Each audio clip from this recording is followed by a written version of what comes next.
Inspired by kingdom principles that work for you.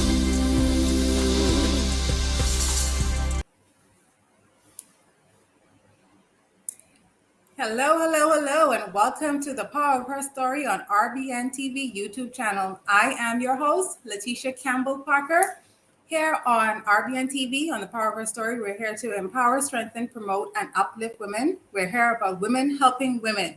So before I introduce our next guest, I want to tell you about a story that happened to me today. Now, anyone who knows me, and as you guys get to know me, you will figure out that I want to say it the right way. I have the weirdest encounters. I have the strangest interactions with people, and it's stranger than fiction. So I went into this particular store today. I don't want to call the name because I don't want to put the gentleman on the spot, even though I should. And I went in, I asked for help at the front counter. They said, go around there, ask him for help. He works in that department. So I went in the department and I asked the guy, I need some help with this. And he said, oh, okay, well, it's so nice to see you again. And he's doing all of this and scrunching my blue hair. He said, go ask the lady over there with that pretty hair like yours.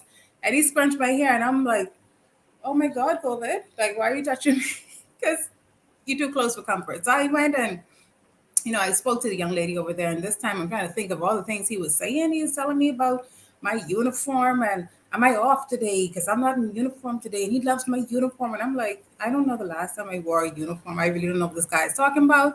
Let me just let that slide because I'm not interested in all the conversation. So after I finished talking to the young lady over there, I came back and I'm standing on the line and just hoping he doesn't say anything else. And he comes by and he's like this close, and I'm like leaning back, and he's like, oh, did you get help? Yeah, I got help. But he's, like, oh, well, I used to wear that uniform. I'm like, who do you think I am?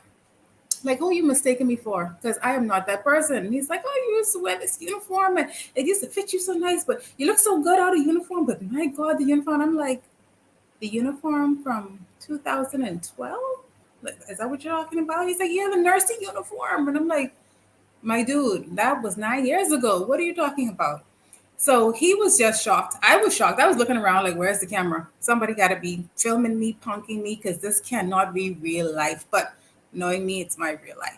So what do you guys think about that? Why are the people attracted to me? I don't want to call them weirdos, but, you can use whatever word you want to use. So with that being said, let's bring in my next guest and let's find out from her. Why are the weirdos attracted to me? I didn't say that word. Let's welcome Erin Brown.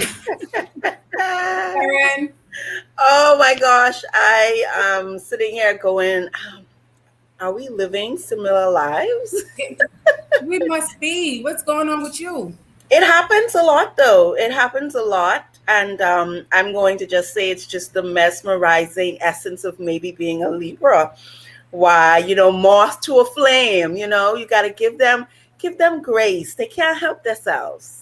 You need to back up. This personal space, this COVID and all. You're touching the blue. You don't touch the blue. The blue is fabulous, by the way. Oh, thank you, but you don't touch the blue. You don't scrunch and crunch the blue. You gotta let it pop.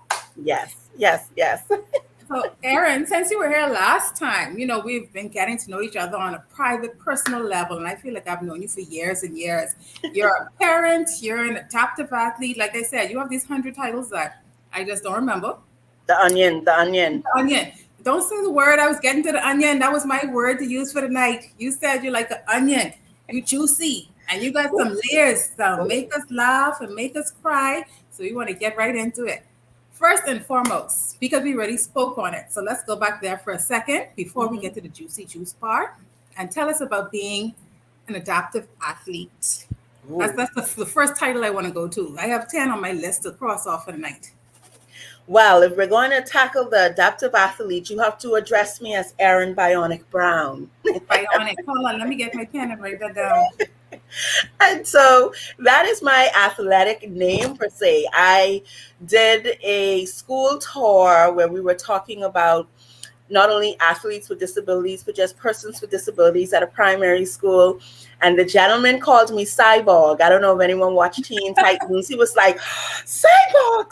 And I have a son and a daughter who love Teen Titans. So I was like, oh, no, I'm not Cyborg. I'm a girl, right? Mm-hmm. And he says, oh, you're bionic. You're Bionic Brown. And that just stuck with me.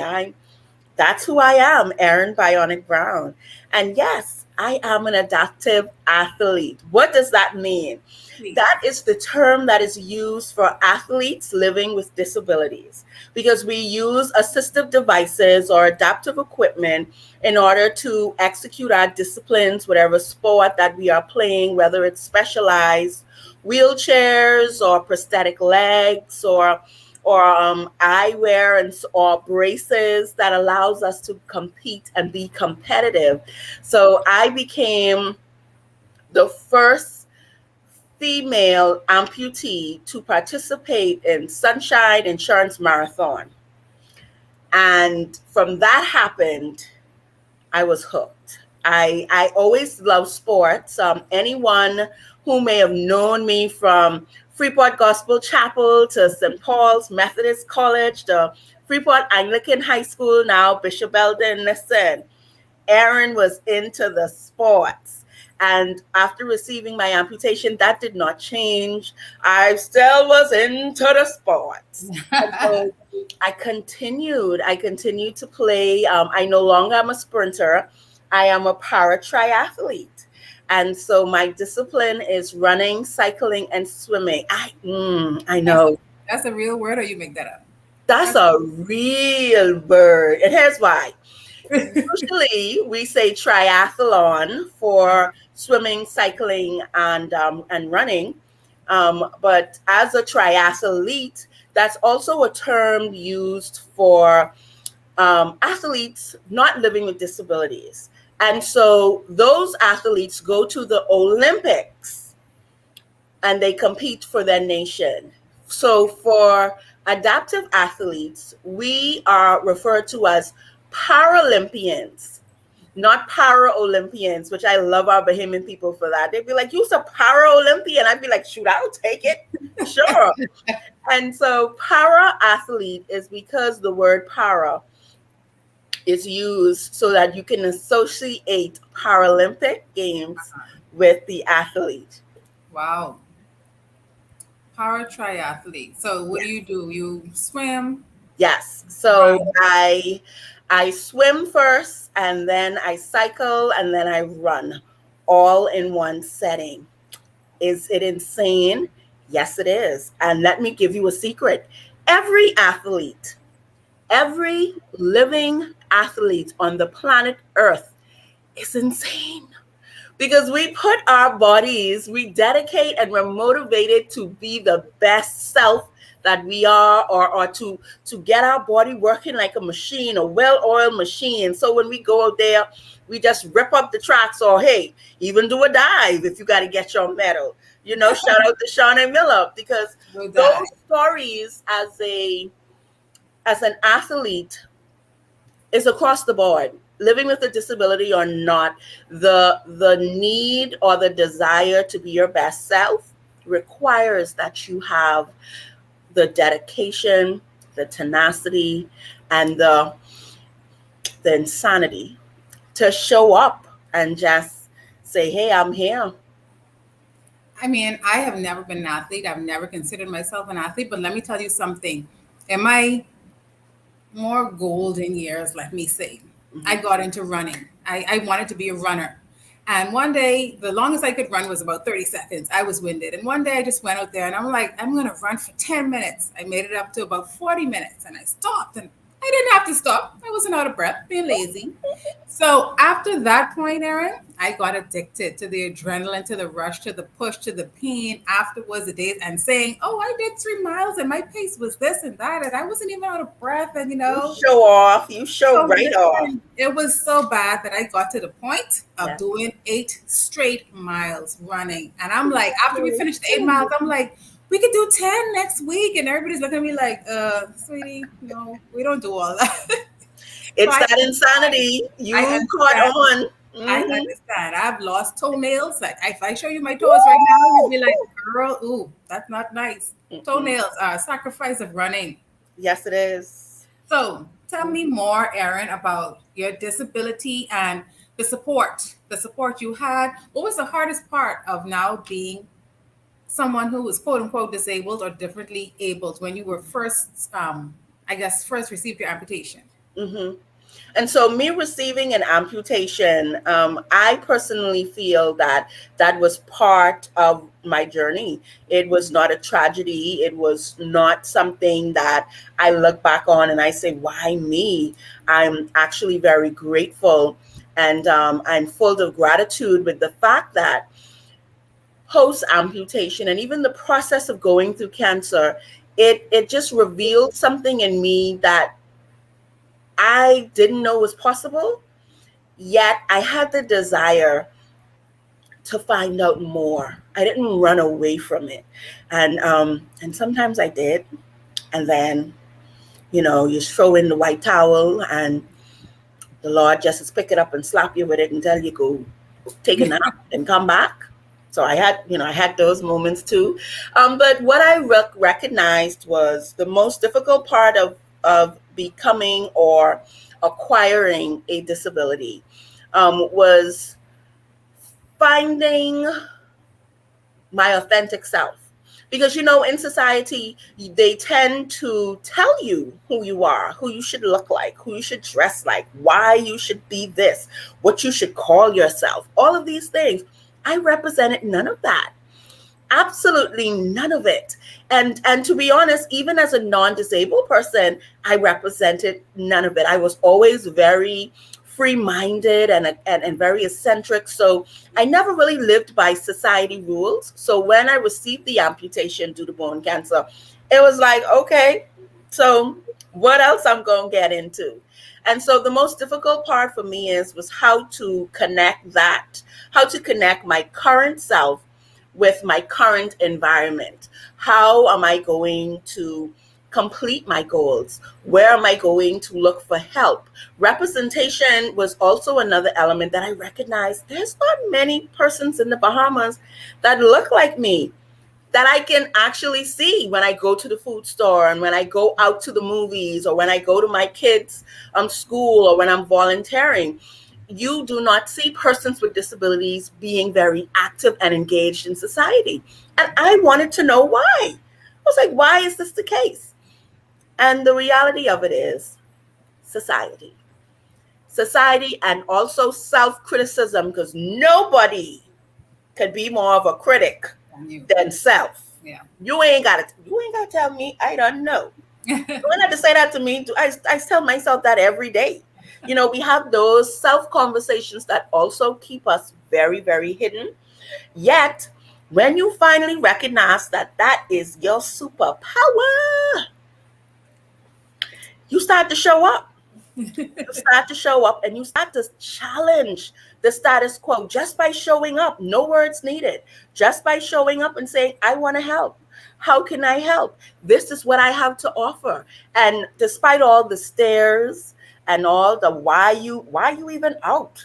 Like you don't have nobody who come shop for you. Oh, and I'm like, I'm a mother with children. We get hungry. Yeah. I'm not, it's not an option.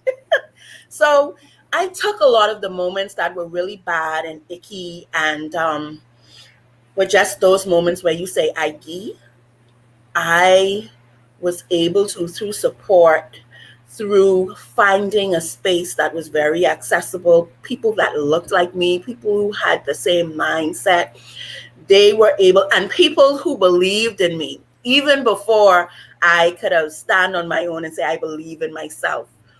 They were the ones that held me, that uplifted me, that allowed me to cry, scream, holler, sleep, rest, and come back engaged, come back with a plan.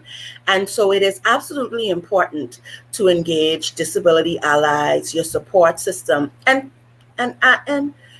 all you need is one. I know a lot of times we feel like we need a whole conglomerate of friends and support. You have that one person in your corner, even if that person you cannot see, you are looking to the higher source, whatever it is, that one essence will hold you in ways you cannot imagine and elevate you and connect you and manifest so much more than you can dream of. Wow. So I have a strange question, Erin, just because I'm being nosy and I don't know. How much does a prosthetic leg cost? Well, for me, I'm an above the knee amputee. And so I would need, there are different components when you're speaking to prosthetics in general. And so for me, if you look at your leg that you have now, what we call the sound leg, it has a foot with an ankle because you could move it up and down, side to side. Then it has your femur, or what we like to call what a calf and the shin is. Like, don't hit my shin because that is hurt. The knee, and then the thigh. So you can have amputations within those spaces, whether it is your foot, your ankle, in the middle of your calf area. It includes your knee, or it doesn't include your knee, or it goes as high as your hip, right? Those are the different levels generally of an amputation when you're speaking to the lower extremities, your legs. And so for me, I would need a foot, an ankle, the shin part, a joint for the knee, and then a socket to put my residual limb, which is the remaining limb after the amputation, for it to sit in there in order for me to walk, play sports, whatever it is that you like to do. If you want to wear it while you're swimming, I don't use one while I swim, but that is an option. You could get fins. I mean, it's almost like Mr. Potato Head. Mr. and Mrs. Potato Head is like, okay, I want to do this. Bloop, bloop, bloop, bloop, bloop. But and above the knee, the more components that you need, it's more expensive. And so for me, being above the knee, it could be anywhere between 25, 50,000, especially if you want to cover. If you want, like, it look like your other leg, they have this really cool silicone. They could put tattoos on it and really make it look like your other leg. That's additional cost. Those who are below the knee, they usually start between 10, 15, depending on what type of ankle or foot they're going to use.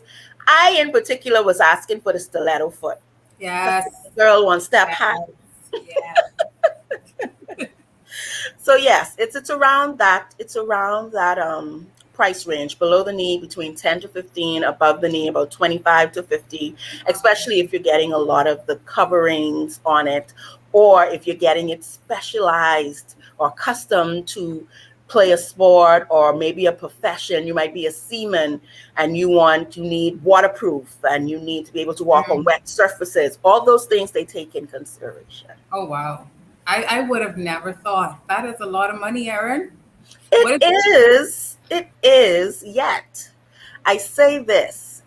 If you want that Michael Kors bag, that Prada, if you want Gucci, Louis Vuitton, those things are of value to you.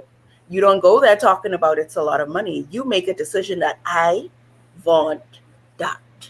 Right. So this you is think that my only thought went to the people who can afford Michael Kors and Gucci and Prada. So if I'm amputated now for whatever reason, what systems are out there for a person who doesn't have the insurance and doesn't have the funds to get even just a basic leg, a basic prosthetic piece? What is there to help them? Is there anything in our systems? Because I know you're very knowledgeable about all this stuff. So here's a fun fact. Most individuals who would need assistive devices or adaptive devices are the marginalized groupings, the low income, those who don't have insurance.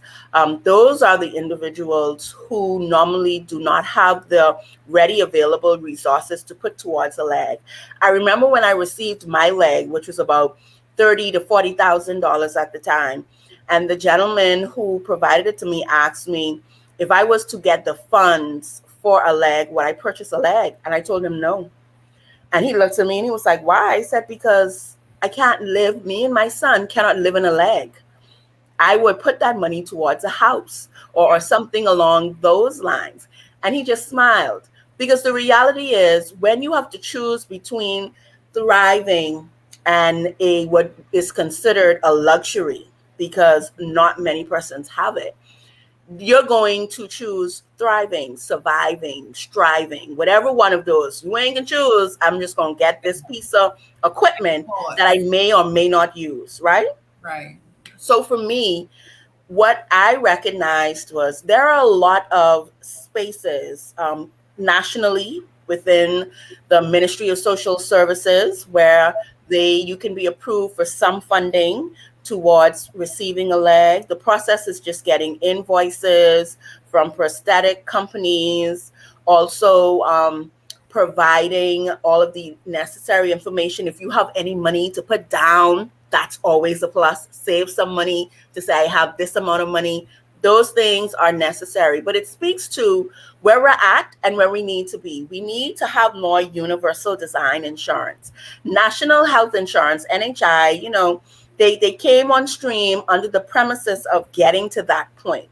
And so it is my wish that we will continue to work towards that, to include all of these, not only comorbidities or non-communicable diseases, but also the stance that within rehabilitation comes adaptive equipment and assisted devices, because you don't have to have something amputated to still not need an assistive device. Right. Yeah. So, Erin, in all of this, tell me about your kids. Tell me about being a parent. I know this is one of those layers. Tell me about being a parent. Child, you will make me cry. And hold on, I want you fit in there too. The story of love. Now I know we watching time, but I want to hear a little bit about love in your life. What's going on? What's going on in your love life? Who is Bae? But I want to hear about being a parent. Okay. So, they kind of go hand in hand, love, parent, kids. And so for me, talking about my kids is very emotional for me. A lot of the times I barely can keep a strong voice or a dry eye talking about them, because I remember sharing how at times I just didn't feel like I was worthy of being their parent. I didn't feel I was a value of them. And the moments that I held on the most, my son now, he is an official non-teenager. He's in his adolescence, young adult, which is another mind-blowing moment in my opinion. And then I have a toddler. And I remember when my son was about 4 years old, I was finally done with a lot of my treatments. I was waiting for my amputation. Got my amputation. He don't remember me having a leg.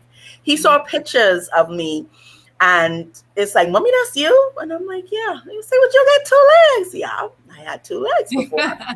And then remembering whenever he saw me put on my 1-foot shoe or pick up my crutches, he was putting on his 2. He was like, Mommy about to go somewhere and I'm about to go with her. And then we went into sports, and his whole perception of what a person with a disability's value was instantly shifted.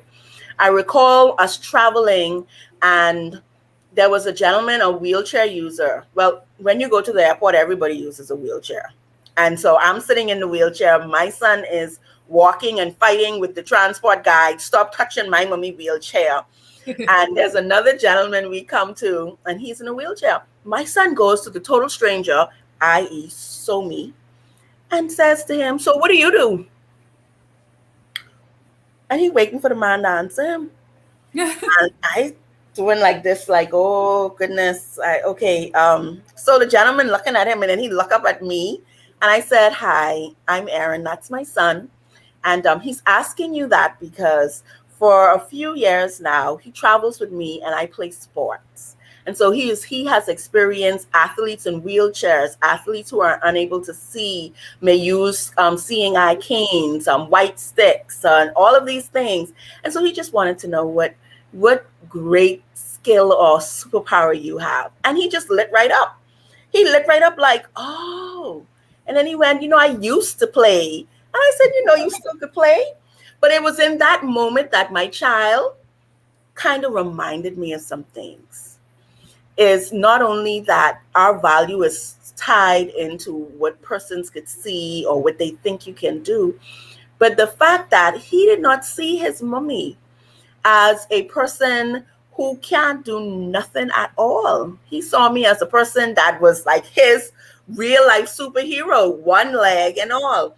And so the kid's journey, that's the most story I could say without me crying. I'll be honest. The kid's journey and having kids is a very surreal one because I would like to pick his brain to find out what was it like me being your mother. And we're going to volunteer at your school, and the kids are like, oh, she has one leg, and he's like, yeah, the doctor kept it. And he's like just so nonchalant. It was in those moments, though, I felt like, oh, but at the same time, it helped me to understand that I have the greatest job ever. I'm a parent. I'm a mom, living with a disability, but yet still a mom. And doing it with so much class and so much grace. It didn't feel like class and grace. Let me just let you know. Oh no, when you're in the trenches, it never feels like Ooh. it. But then people come around, they tell you, you're doing this and you're doing that and you're doing it so well. And it's like, oh, really? I just was doing it. I just doing what I had to do. Yes. And then the whole topic of love. So, within our community, love and disability is a real conversation. Mm-hmm. Like a real in-depth conversation, because you get those moments where you're out with your significant other and you have a visible disability. So you're in a wheelchair, using a pair of crutches, walker, whatever it is, braces, prosthetics, and they immediately go to your significant other and say, they're so lucky to have you. He lucky to have me. Ooh, they're so lucky to have you. He's so nice. They're such a nice person to just see how beautiful you are, how handsome you are. And you sitting there like, yeah, like miss what? You realize what you're saying? Am I supposed to really feel loved in this conversation? But it's the reality. It's the reality that we have not only sold it to ourselves that because we live with a disability, we shouldn't be married. We shouldn't have husbands and wives. We shouldn't have kids. We shouldn't live in homes on our own. We shouldn't have the right to talk about our reproductive health and feminine management, hygienic management. Like, we've lost all those rights because we're living with a disability, and therefore love is untouchable.